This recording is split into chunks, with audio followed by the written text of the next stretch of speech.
This is my mobile welding machine's voltage regulator to run the wire feed motor. I have a variable resistor to adjust wire feed speed, my transformer that is for the welding.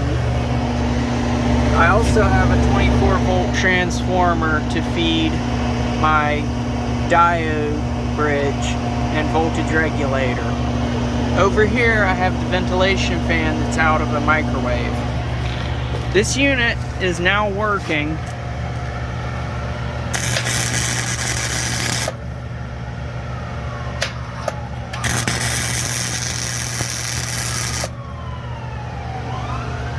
The last step to finish the machine is to put in a board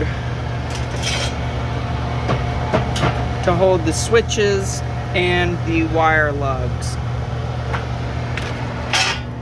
In the future, in this area here, I'll be putting a TIG welder to complete the unit.